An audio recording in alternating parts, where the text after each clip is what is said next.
Yo, Mana Squad, if you like any of the cards you see in today's video, make sure to hit up the affiliate link down below to TCG Player. You can help look up some of your local game stores in the process and help show the channel some love. And you know you got to look good while you play in order to play good. So make sure you hit up our link to Into the AM as well. We have the discount code down in the description below. Look, you got to listen to Kenneth the Heathen, and he always says something about dripping in space and screaming. We don't know what it means, but do what the man says. And last but not least, hit up Heavy Play. Heavy Play is going to have some of the nicest playmats and deck boxes out there. Their magnet system between their deck box and dice trays and playmat is amazing, especially if you're playing at like bars, restaurants, stuff like that. You got to get up and move. There is no better way to keep all your stuff together, and you can show the channel some love in the process. Stay petty.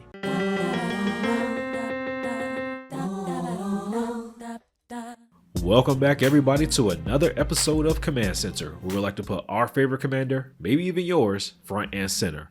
And you know we can't do it unless we play those three magical letters, EDH. What does it stand for today, Hadoken? It stands for Endangering Dragon Hideouts. That's right. We kicking in the front door. No warrant, no peace, no nothing. We coming in and taking everything in your kitchen. Where the mayo at? Where the bread at? I feel like fixing the sandwich today. But before we go down that long and bumpy road, wait, what are we talking about today? Dragon sandwiches, obviously. So yeah, have your mayo ready. Have your spicy brown mustard ready. The objectively the best sandwich condiment. And get ready for some dragon sandwiches, some dragon witches. That's a lie from the pit. That's a lie from the pits of hell. The best condiment for a sandwich is chipotle mayo. We're gonna keep it rolling. By the way, just want to sit on my soapbox right quick.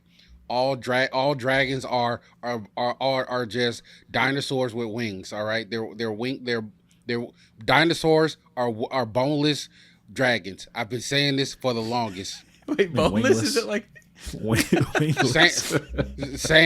thing. Dragons to be or fair, dinosaurs. When I think wings, I think boneless too, so that's understandable. Exactly. Dinosaurs are like the chicken nuggets. Like, you know how people like to call them boneless wings? Those are chicken nuggets, and I will fight anybody who says it any differently. Wait, okay, what are we talking about? We're talking about the dinosaurs of Tarkir, don't you know? It's the spin-off. We already did Dragons of Tarkir, so now we get the dinos of Tarkir. Guys, we have a Universes Beyond again. It's magic. It's Universes Beyond Magic. We have the magic set. It's minds are being blown. It all came back full circle. It's full bam. We're there. As Jeff Goldblum once said, "We are they, we are them, we are men in black." I thought that was Shakespeare, but close enough.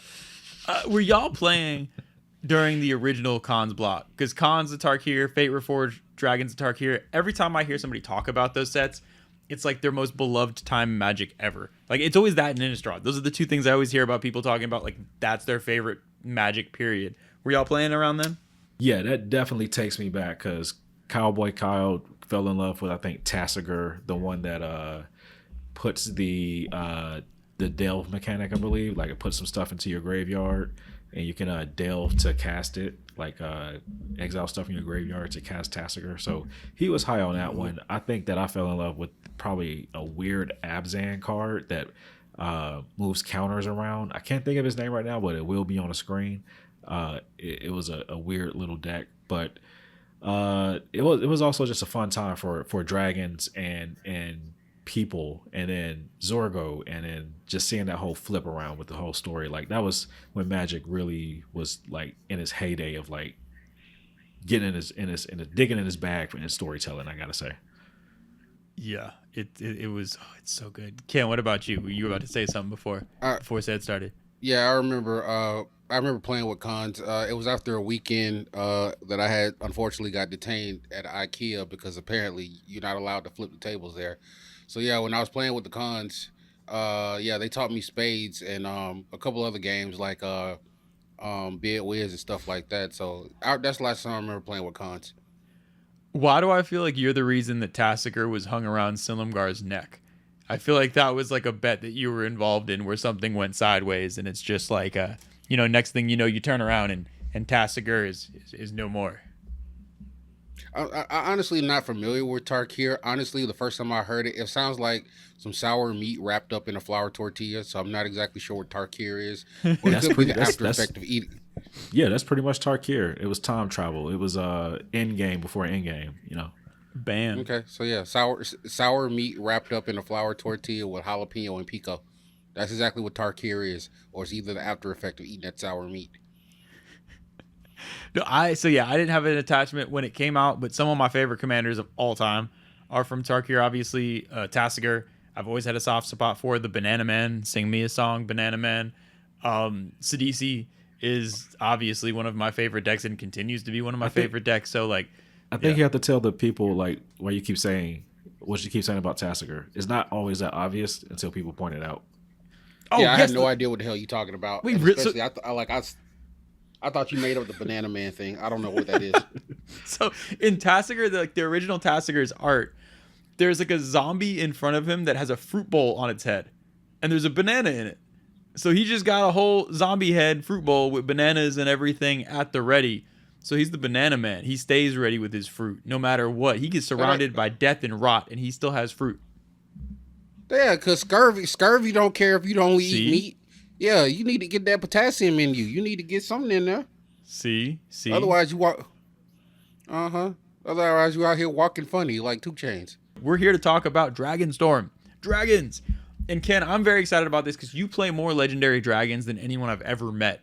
Whether it's index, commanders, all that type of stuff. So, obviously, the OG Tarkir, we had the Dragon Lords. I would go through and name them, but I would definitely mess it up. I love Sultai. I love Silumgar. He's a snaky dragon. He's awesome. But we got a whole new set. So we're going to go kind of clan by clan of all the Tarkir groups and talk about each of the dragons. I guess they're not called Dragon Lords anymore. There's these like spirit dragons that lead them because the dragons are less mean now. They seem much more like they're like spirit hippie dragons, like happy, woo, we're here for the vibes type deals, as opposed to Silumgar, I'm going to eat your face and hang you around my neck. So positive improvement. The vibes have improved on this play. It's called harmony. We're in harmony. See, yes. Yes, all in harmony. So we'll go group by group and then talk about each dragon gets a regular set version and a commander version, which I think is awesome. So you have a version in the precons and a version in the main set. So you have one that's like push for commander, one that maybe not, and we get to talk about all that we love about them, and we're just here to rant about dragons for the next however long it takes us to keep talking. So there's no like are these two different are these two different dragons, or is it the same dragon just featured in different ways? It's the same dragon featured on 2 different cards. So they all have the same names, same dragons are being featured, but they're just 2 separate cards for the same character. So you get 2 different versions of whatever vibe you're feeling. So we'll do it a fake draft. You off. So you say what? They ripped you off. So basically, this is what it was in testing, and then they was like, you know what? I wanted to do this, and they were like, hey, Doug, you know what? Shut up. We'll just put both cards out there, so that way you can just shut your mouth and quit eating my lunch from the refrigerator, Doug. And then Gavin walked by in a loud purple suit, and everybody just started freaking out. I think it was more so they could be played both in standard and commander, but to each their own. Everybody's got their own backstory. Okay, do y'all have a favorite clan in Tarkir? Any of the groups? All right, shout one out, and we're going to start with them. The Wu-Tang. So, like you didn't know that was coming. I walked right into it. I walked right into it. I should have. Oh, W's up. I should have. By the way, they're coming out with another album. Really? They're coming out with another album. Yeah. Wu-Tang Clan forever. Mm-hmm. But so, you know they're gonna AI generate ODB's voice. But I have a favorite drag. You want to tell me, or is it just yes? You have a favorite. It's. Oh no. Okay, so this one, I saw this one and I was like, this seems like something I would do, and this is fight on sight. As a matter of fact, when I saw this, I was like, I don't know who decided to put this card together, but they got problems. It is Urine, the Unwritten. So we're gonna start with Temur. That's what I was looking for. I was looking. Temur is the answer. What is Temur? So you love Temur. You got Temur's like your OG with Intet. I forget his name every time, but yes, Temur is your thing. So that makes sense. Wait. Sorry, I thought you meant the creature. I didn't thought. Okay, sorry. I like the Temu, the cheap website that gives you crap stuff. That's Urine the one. of Temu. That's what I'm reading right. You said Urine of Temu is the first card we're starting with. Yeah, Urine of Temu. Ain't that what that says? Urine? Urine? I think it's Urine. But I mean, like, maybe his friends call him Urine. You never know. Everybody's got nicknames. I was gonna try to think of a good reason to be called Urine as a nickname. I honestly couldn't. I was trying. I was like, oh, because he's I don't know, he's yellow and hydrated. I don't know why Urine would be a good nickname for any reason. So yes, which of the two cards are you most excited about? Which one we want to start with, since you got to call it out? They got the Unyielding, or the Song Unending, and we got the Unwritten. The Natasha Bedingfield one. Oh, that's exactly. a good cut if anybody knows it. There we go. Because the rest is still unwritten. So we have Ureni of the Unwritten. You got it. Hey, I know that song. That's my jam. Ureni of the Unwritten. It's 4 in Temur, so 4 green, blue, red. Thankfully, you have Simic in there to ramp out the booty. It's a 7/7 Flample. Whenever it enters or attacks, you look at the top 8 cards of your library. You may put a dragon creature card from among them onto the battlefield. Put the rest onto the bottom in any order, in a random order. So you're looking at 8 cards and you just point and yell dragon and just flip that shit on the table. And that's when it enters or attacks. So this is happening if you get some like flicker shenanigans, if you're this is just happening all the time. Or I just play Miram and just get 2 of them. Oh, I mean, I feel like saying you could also play Miram is basically like saying I could also just, like, I don't know, drop a grenade on the table and be like, oh, well, what happened to the table? Why'd everything blow up? Yes, you could also play Miram and poop out more dragons.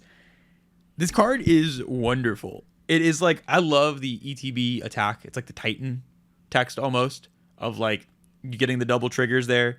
You're also in red, so you're going to have haste. So you can probably get 2 in 1. And if you have this with haste, you're looking at 16 cards to get in 2 dragons, which is just like, seems decent.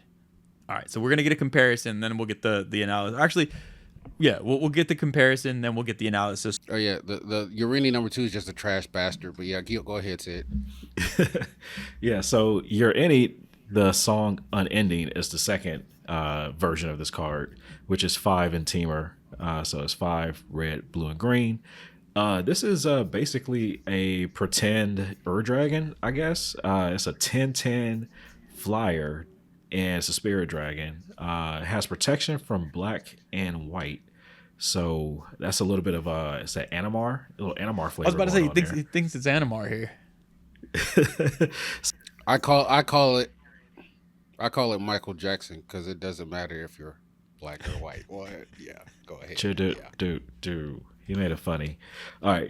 When Ureni enters, it deals X damage divided as you choose among any number of target creatures and or planeswalkers your opponents control, where X is the number of lands you control. Ken, how do you stack? How do these two stack up against each other? This is a trash bastard to the highest order, okay? It stands in line to get chicken nuggets from McDonald's, which is the lowest tier that you could possibly get. It sits at the bottom throne. It makes soups in urinals. This is a trash ass card. It doesn't even deserve to wipe the butt of the other urinal unwritten. Trash bastard. I gotta pay this much. Oh yeah, the Natasha Bedingfield one. You telling me I gotta pay 7 mana to do because you gotta cheat this out. And if it comes out, the most lands people are gonna have are maybe 5, 6 if you're lucky. And you just so you cast 8 mana to do 6 or 7 damage. No. I've seen you have like 37 lands on turn 7 before, so I do think that is very much possible, especially again in Temur, you're gonna have lots of lands. It feels like the answer to which one do you prefer is yes, because you just play the Natasha Bedingfield one and cheat in the other one. Because that's what it feels like it wants you to do, to be like, starts singing the song, and then the song doesn't end because bam, you're cheating the other one into play. And they'll just continue singing it forever just because. See, that's the whole thing. See, that's what we discovered. We didn't read the lore too much, but yeah, in the story, Natasha Bedingfield plays a big part in the history of Tarkir. That's where a lot of the peace came. The dragons were pissed, and they were like, "Oh, let's murder all the non-dragons. Humans are And then she started singing, and they're like, "That is the voice of Fergie and Jesus." And then peace came over the plane. And will.i.am showed up, and Fergie peed on stage, and there was a bunch of other stuff. And that's why he's called Urine. Okay, so do we have a consensus? Does anyone... We just made science. Does anybody have a preference commander-wise? How do you feel about them in general? I mean, I think they're both cool. Yeah, I think that the unwritten one definitely wants you to put the other one inside of it and to get them both out. Phrasing. We don't do phrasing anymore. I'll do that one again. Nah, you can leave that. But it's itself. It's itself. What are we talking about here? I don't know if you guys watched The League, the song "I'm Inside Me," but that's a whole different thing. All right. That's why I kept saying you're any. It's like you're any Severance. You're any or you're outie. So I think you get the gist of what I'm saying. I think that the unwritten really wants to be the main star here, and like you said, it's the Natasha Bedingfield of the commanders, and so I think that the other Urani is going to go inside of the deck and go out and do some crazy things by the time you get whatever number of lands that you have. So they both scare me. I'll put it like that.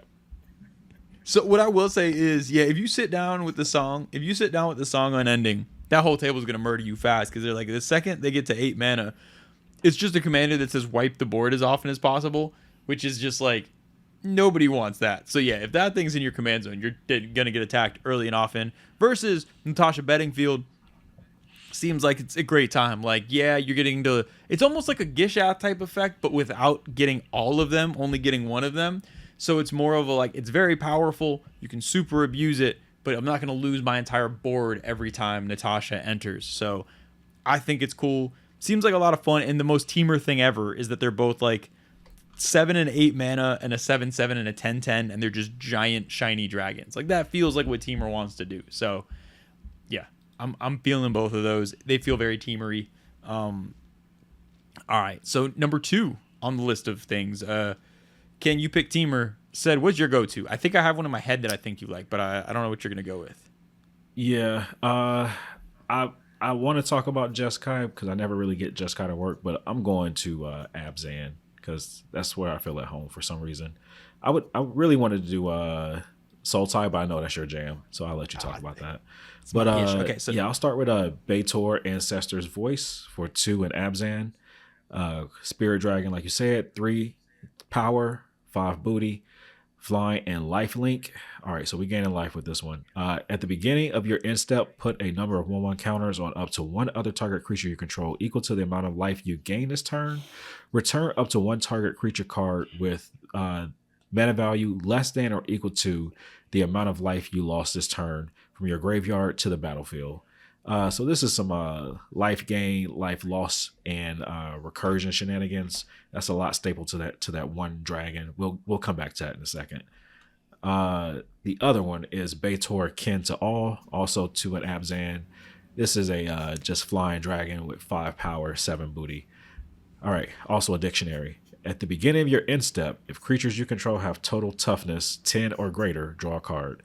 Then if creatures you control have total toughness 20 or greater, untap each creature you control. Then if creatures you control have a total toughness of 40 or greater, each opponent loses half their life rounded up. All right, now that I'm done with those dragon's all about the booty. This dragon is all about all of the booty. Yeah.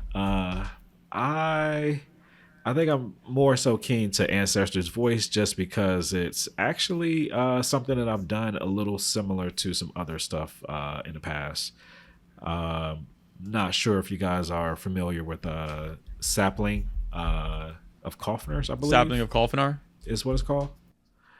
But essentially, it is a tree folk shaman, legendary 3 and hybrid mana of black or green. So Golgari, so 5 to cast. It is indestructible body, but whenever it attacks, you reveal the top card of your library. If it's a creature card, you gain life equal to its toughness, but then you lose life equal to its power. Then you put it into your hand. So this is like some life lost, life gain, draw card shenanigans going on with that first card there. And that's why I kind of compare it to this Baator Ancestor's Voice, because it wants you to gain some life, lose some life, and then recur some stuff to the battlefield. So it has a lot, like I said, stapled to that one card. So that's enough for me to go forward. The other one is kind of that's some something I feel like people are just going to try to remove as soon as they see it. I guess that's what's going on with these cards. One is like remove on sight. Other one's like, hey, that guy's not as bad.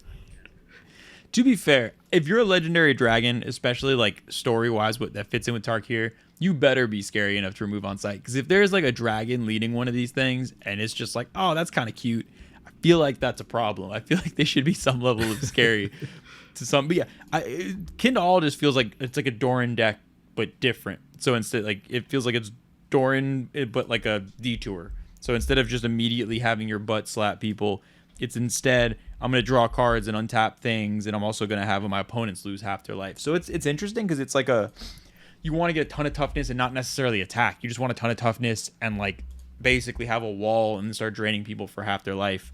I agree. I do like Ancestor's Voice a lot in the sense that I love decks that just tell you to do something. I don't find interesting, but Ancestor's Voice is like you have to balance the life gain and the life drain. Like how many life paying effects do you have? How many life gain effects do you have? Where do you find that balance? Which one's more important? It feels like you can build a deck on any scale, focusing further in the direction of paying and recursion, or gaining and +1 counters, and everything in between. So yeah, I love the design on Baator because I think you could see 10 Baator decks and they'll all look very slightly different in what they're trying to do. Yeah, and I'll just say I did remember a card from the Alara set. I think this was from Alara Reborn, I believe. Mael's Aria. I'll put it up on the screen. But basically, this actually was in Naya colors. And it was just Naya. But there's an enchantment that says at the beginning of your upkeep, put a 1/1 counter on each creature you control. If you control a creature with power 5 or greater, then you gain 10 life if you control a creature with power 10 or greater. Then you win the game if you control a creature with power 20 or greater. Hey, a win the game card that nobody really plays. Didn't even know it existed. Just sitting there in a format. But yeah, this one kind of reminds me of that other Baator, the Kin to All one, where it's just like if you meet this condition, then things happen. But it's on a body now. I do love Kin to All. I enjoy in the sense of like it's a cool kind of like surprise alternate, not win con but damage thing. If you're playing like a Doran style deck where you're just playing a big butts deck, it's kind of cool to be able to drop this and be like, if you don't remove it this turn, everybody's getting drained for half their life. So I kind of like what it does there. Yeah, I think as a commander, it just it like telegraphs what it's doing so obviously if it's in your command zone that it's just like, which again, it makes sense why like both the cards we've talked about so far. The versions in the main set we've talked about, we don't like as commanders, we like in the 99. Makes sense. And we've talked about the commander variants being more of the commanders, which, again, it's cool because they're not pushing the main set ones to be commanders necessarily. They're kind of leaving that to the commander decks, it feels like. But yeah, I love, so Baator Ancestor's Voice is an old dude singing it's Beethoven. So that's what I'm going to go with. We got Natasha Bedingfield and Beethoven so far leading. I don't know who asked for this deck. To quote the great Christopher Bridges, who let these hoes in my room. So, yeah, not a big fan of this one. Okay. No love for the Abzan. What did Teneb do to you? Teneb failed you. Not a fan of the Abzan. All right. So let's move on to the next one. Obviously my pick is going to be Sultai, so I might as well go there now. I'm not going to waste any more time. I love me some Sultai in so many ways. The one thing I wanted to point out, so story-wise, probably could have said some at the beginning. For more or less, if you're familiar with the Khans and Dragon story, the Khans were in charge and stuff happened and they had to go back in time to save Ugin. So when they went back in time to save Ugin was there. Bam, Dragon storms are stronger. Dragon lords come up and F stuff up. and then the dragons are in charge. Eventually Ugin has to leave, and then the Dragonstorms lose their abilities, and like bam, dragons aren't as strong, so other things get a chance to do stuff. That's like the most basic version of what's kind of happening that I could possibly give. Let me explain to the people who don't understand. It's literally Dragon Ball Z. Everybody tough is when Goku is there, but when he leave, everybody getting rocked. Yeah, they needed Ugin's spirit energy to power their Dragonstorms, whatever. So the one thing about Sultai, though, if y'all remember OG Sultai was like the most evil, messed up, like color grouping in all of Magic. Like it gave me vibes like on par with Grixis and Alara, of just like evil, deals with demons, like taking like you're killing your enemies, you're turning into zombies and making them your servants. Like in the afterlife, your enemies serve you and will suffer. Like they were the most petty. Like when Tassiger lost his power, got turned into a literal necklace. Like Sidisi was in power, got turned into a zombie made to work. Like they were ruthless and evil. Not so much the case anymore. I was gonna say unfortunately. Fortunately for the people that live amongst the Sultai, or snakes and they got like ape snakes and stuff. There's a lot going on in Tarkir, but like all of the beings that are around the Sultai, great for them. Made me sad. I loved evil Sultai. Now they're like nature people, and then they like reward their warriors by turning them into zombies to eternal, almost like an Amonkhet type thing, where like you get rewarded with an afterlife of being a zombie, as opposed as a petty way to punish people. So like, yeah, not a fan. Like objectively, a better existence for all the characters involved, but I miss evil Tassiger and evil Sidisi. Well, technically, they kind of do what Tassiger did with the whole delve mechanic, but I'm a little stuck on the fact that you said they're waiting on Goku's spirit energy. What anime are you talking about? I was talking about Ugin spirit energy. Ugin. I was talking about the Magic story. Okay. I was not Goku spirit energy. I thought you said Goku spirit energy. I was like, the hell? I was talking about Ugin, not. I was talking about Eugene, not Goku. All right, let's talk about some Sultai Dargans. Okay, so the Commander Sultai Dargan they're both Teval or Teval. The balanced scale is the one from the Commander Precon. It is 1 in Sultai for a 4/4 flyer. Whenever it attacks, mill 3 cards. Then you can return a land card from your graveyard to the battlefield tapped. So you mill yourself, you get a land into play. Then, whenever 1 or more cards leave your graveyard, so if you get a land back, you get a 2/2 black zombie druid creature token. It's almost like a reverse Sidisi. Sidisi, famously, whenever you mill, if you hit 1 or more creatures, you get a Zambi. This, whenever 1 or more cards leave your graveyard, you get a Zambi. You get Zambis. It's almost like the Taco Bell special. You enjoy it going in and coming out, and you get your Zambis in all ways. Now, for the main set, there's another Teval, but this one's the Arbiter of Virtue, and this one is 2 in Sultai for a 6/6 flying lifelink, with one of the strangest and my favorite abilities I've seen so far in this set. Spells you cast have Delve. Every spell you cast has Delve. Seems pretty strong, but there's a downside. Whenever you cast any spell, you lose life equal to its mana value. Oh my gosh, I love this. I love this card so much. So both of these I'm in love with. I think these are both wonderful, great friends. Ken, you're giving me very strong looks, so I'm actually going to throw it to you first. I want your thoughts on both of these Sultai buddies. I have a feeling that this may be able to be... Wait, this is the Commander version, the Dell version, or is this the standard version? The Dell version is the main set version. The Commander version is the mill, bring a land back, and get Zambies. I feel like this Teval actually might be more powerful than we think. Because there are a lot of cards, especially that want your life to be low so you can cast them, cast different things. I have a sneaky suspicion that this one actually might do damage to a format or two. I don't know why. It just feels like this can get stupid real quick. So do you think it's like the Hogak effect of like not calling this Hogak, but like the Hogak effect of like a bunch of keywords in a weird way on a card, and everybody's initial reaction is like, that's strange, and then you fast forward a week and it's murdered a format by accident. Exactly, because there's some cards that we're not seeing and stuff like that. And mind you, this can exile to play free spells too, like colorless spells for free. So you can fill your graveyard up and play a bunch of free spells and just take the hit.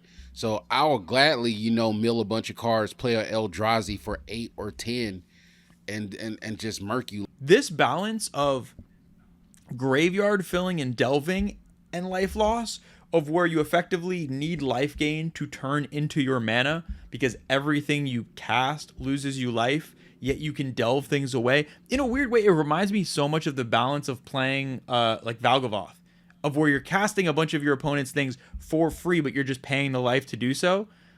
In a weird way, this is doing that, because if you can get some sort of engine going where you fill your graveyard, you're effectively casting your spells for free, in quotes, but paying the life to do so. Like, it's almost like a weird Bolas' Citadel type thing, because if you fill your graveyard and then you can start delving things, you're effectively turning life into mana in a very indirect way. But it's just like, there's so many steps to get there, and that seems so interesting. Like, that seems so cool that you have to then jump through these hoops to, I need a high enough life total, I need enough things in my graveyard, but the payoff is, bam, free spells murder everyone. Because I'd honestly run the new Ashiok, the old Ashiok, the 3-drop, keep milling myself, and then eventually play Ulamog the Defiler for free. Yeah, this one definitely can wreak some havoc. I can see that. I'd love that it does try to give the appearance that it's going to keep itself in check with the whenever you cast a spell, you lose life equal to its mana value. So I like that it's pretending to keep itself in check. I like that. Bravo, hand claps. Yeah. Black doesn't have life link. Yeah, or life gain, or life drain, or or green doesn't have that also.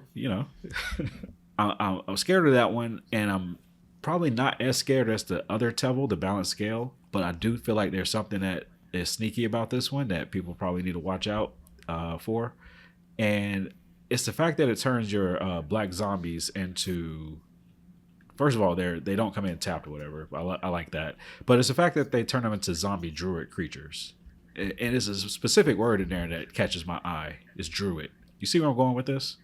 Is that the top 7 druids steal everyone's lands? Yeah, the Guilt Leaf Arch Druid that says that you can tap 7 untapped druids and gain control of all lands target player controls. I've done that to somebody, and it was I've done it to somebody.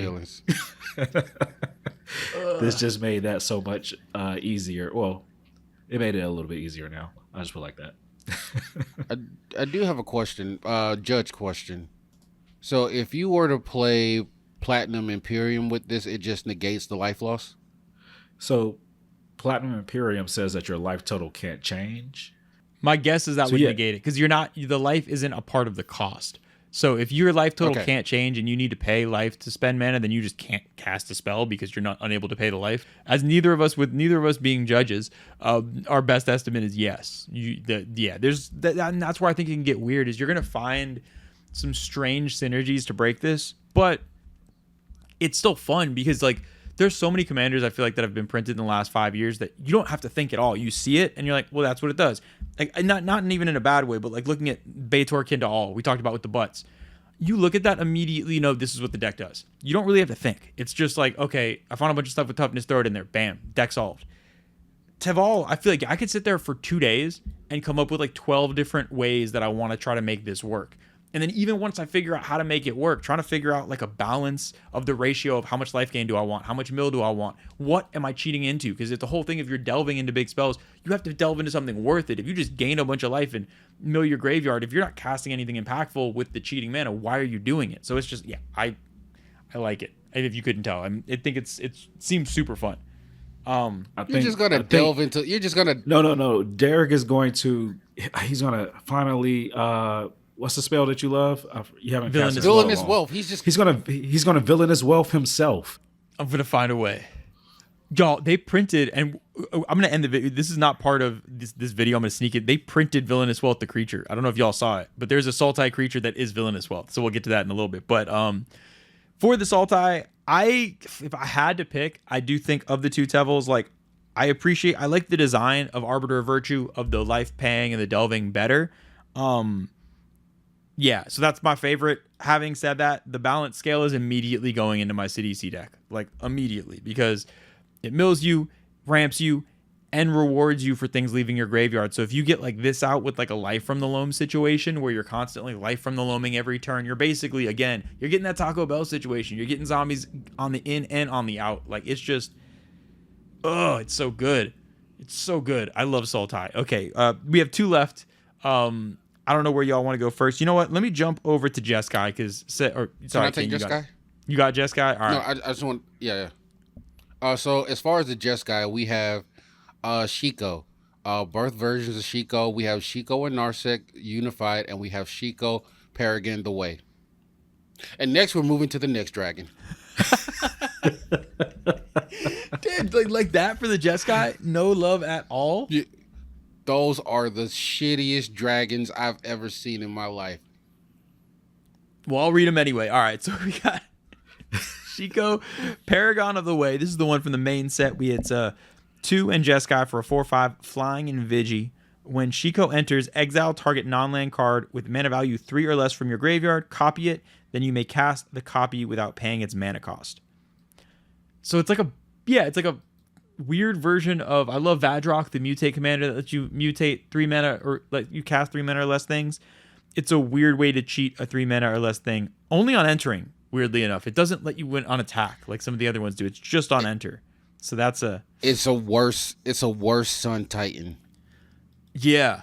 It's like a Sun Titan with a lot of extra steps. Well, let's see when Shiko. That's why. So that look, all the other ones, Shiko's the only one that gets a buddy for the commander version. Maybe they'll look, Shiko, you need some help. You weren't doing too hot in the main set. Let's bring Narset in, notoriously broken Narset, to get you some help. Shiko and Narset unified is 1 in Jeskai for a 4/4 flying in Vigi. Whenever you cast your second spell each turn, copy that spell if it targets a permanent or player, and you may choose new targets for the copy. If you don't copy a spell this way, you draw a card. This one seems interesting. You gonna sit there and lie to the people out there? You gonna sit there with your face like looking like that and lie like that? At least Shiko, do you know the way, gives you something, but you gotta sit here and storm off with this Jeskai in order to get something that you want. Well, it is definitely like a storm style deck, but like the copying and targeting effect can be powerful. So if you're casting your second spell each turn and you're playing bounce effects, removal effects, whatever it may be, there's ways to take advantage. And if you don't get that, you just can trip off of everything. It feels like it's a good, like, if you're playing a draw-go deck, like a storm style deck in Jeskai, this feels like a good engine commander that doesn't just like do everything for you, but it provides an engine for you. I see Seth is thinking, because you mentioned Jeskai before. Yeah, I would say this definitely wants you to do some type of either storm type style or just play low to the ground type spell. So have that 3 CMC curve and lower, so that way you can cast multiple things per turn. I kind of see where it's going, and this is why I usually have a problem with Jeskai, because it's like, do you want me to cast instants and sorceries? Do you want me to cast enchantments? Like, what do you want me to cast artifacts? Like, I like that it's open ended in that you can do all of that, and you do have the option of wherever you want to go. But it's just like, what is the most efficient way of doing something with Jeskai? And that's where I typically have my issues when I play Jeskai personally. But I probably just don't play it right. The most efficient way to play this is the 99 in a Hinata deck. That's how you play this. Yeah, Hinata scene. Yeah. Well, I think that's the thing is, like, if you're in Jeskai doing anything that matters with targeting, Hinata is just always going to be like the best version of that. So I do appreciate them doing a different version, because Hinata just doesn't seem very fun to play or build. It just feels like it kind of just, it's the classic does everything for you. So this might be like a step in the direction of like, let's give them a similar theme, but make them work for it. So I could see, like, if I was going to build a deck around targeting or like wanting to copy targets, I would build this way before I build Hinata. So like, I appreciate that that's there. It's just that the theme does not really interest me. Like, it does feel like, Seth, I'm kind of with you. Like, I don't like being pushed too far in a direction, but it's also like, I don't think like the payoff is necessarily worth of what it's trying to get me to do. It's not my style to play. Like, if you're into that like draw go stuff, this might be a super fun deck, but it's not something that's going to pull somebody, for me at least. If I'm not already interested in that storm draw go style, it's not going to pull me away from something I'm already doing to do that, which is not necessarily a bad thing. It's just, it's not catching my attention like that. Yeah, I don't know if this deck wants me to be aggressive or reactive and defensive. Like, that's why I'm kind of, I don't know. That's why I'm kind of torn. I would build a standard deck before I build this stupid ass deck. Damn. All right. Some DBD. Sorry, Shiko. You had kind of had a rough going. Narset came in to help you. We might have saved the best for last. There's one of these that I'm very, very excited about. I'll let one of y'all read these, but we have Nariv next, who is with the Mardu, and at least one of them is quite spicy. Yeah, so Nariv is looking interesting. I'll read the novel one. So Nariv, Crackling Vanguard, 2 in Mardu. This is a 4/4 body, flying and death touch. When Nariv enters, create 2 1/1 red goblin creature tokens. When Nariv attacks, exile a number of cards from the top of your library equal to the number of differently named tokens you control. During any turn you attacked with a commander, you may play those cards. So that's a lot of words to say. You can play spells for free. Is that what's happening here? Or yeah, you can't. You got to pay for them. Yeah, you just pay for them. Rummaging and casting maybe. I read it. I thought you could cast it free. I'm not gonna lie. I just assume they throw that at the end of every paragraph of text. I just assume it says cast something for free, like even if it's not at all having to do with the card. But it's like you get a free card. Go have fun. Figure it out. All right, Nariv, you try with that one. All right, let's see what your other one is working with. So Nariv, Heart of the Storm, is 1 in Mardu for a 4/5 flyer. A bit simpler dragon, but I think very effective. If a creature you control that entered this turn would deal damage, it deals twice that damage instead. So a little bit of Goro and is it Saltero? I think something going on here. Like if a creature entered the battlefield this turn and it deals combat damage, you could get an effect after that. This one just says, if it entered and would deal damage, it deals twice that damage. Oh my. Yeah. Yeah. So we already know what this build. This is going to be an Impact Tremors Peripherals build.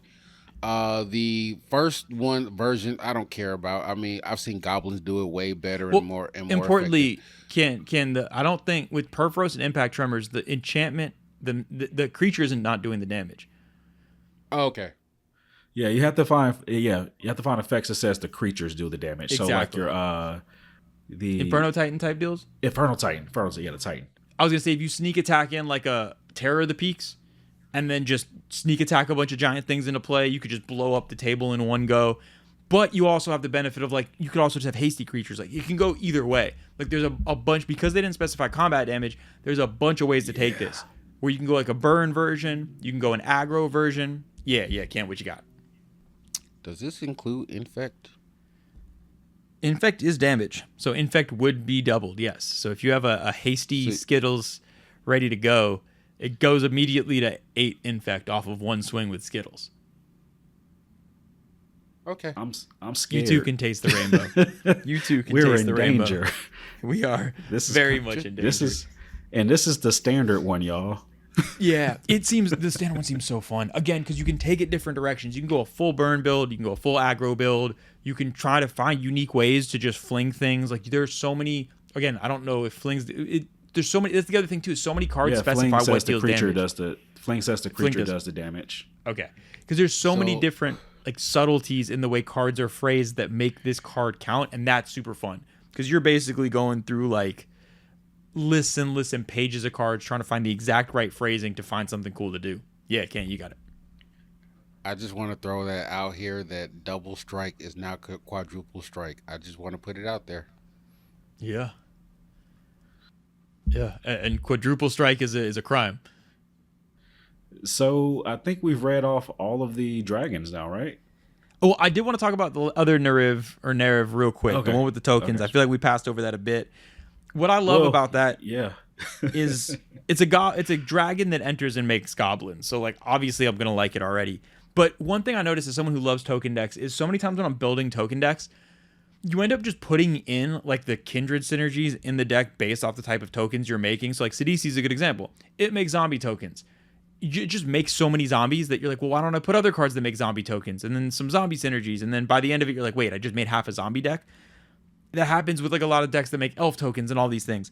I love that Nariv is basically like, no, you want every card to make a different token. Because if you end up with 10 different named tokens, that second ability becomes so much better because you're effectively getting an insane amount of card selection. So I think Nariv, as far as for like a Mardu tokens deck, is such an interesting commander because it's pushing you in the direction of like, you don't want all goblins.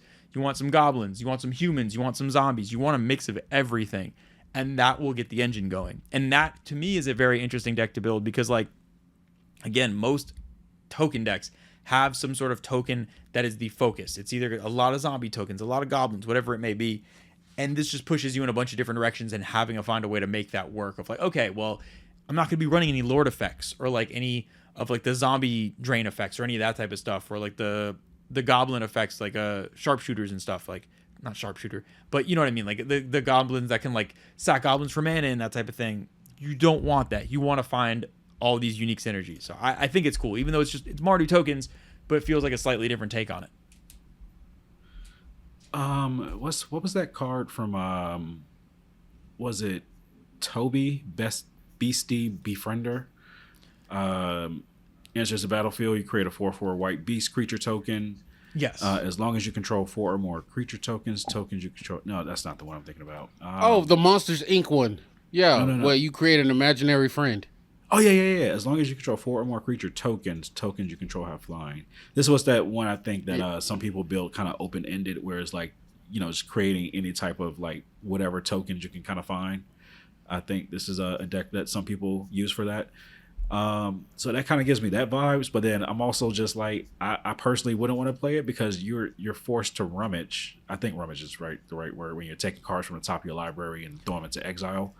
But rummage. I think rummage is where you draw and discard. Rummage is draw and discard. I think it's impulse draw, where you exile it off the top.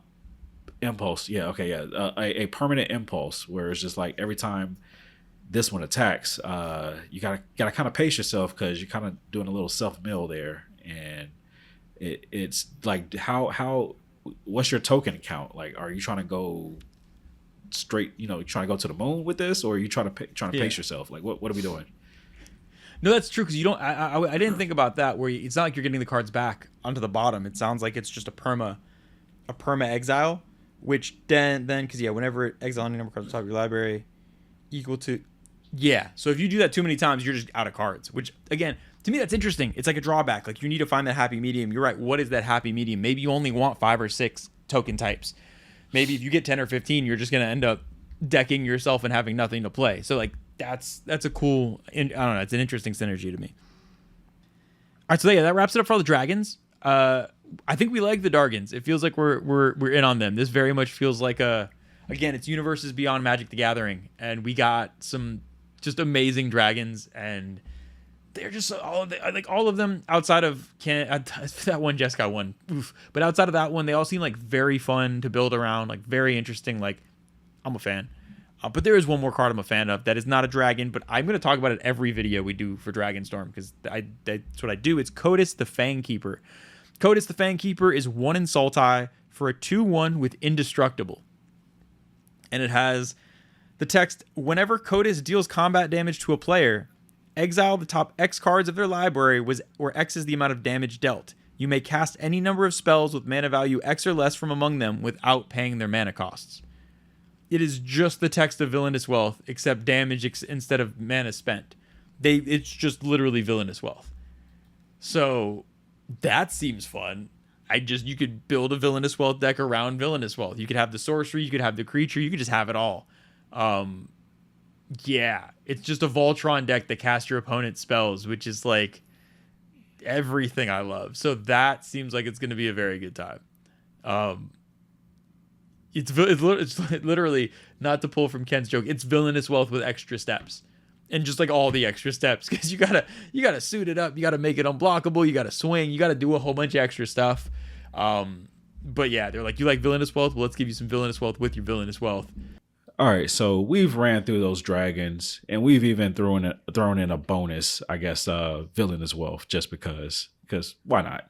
Villainous Wealth is back. So let us know.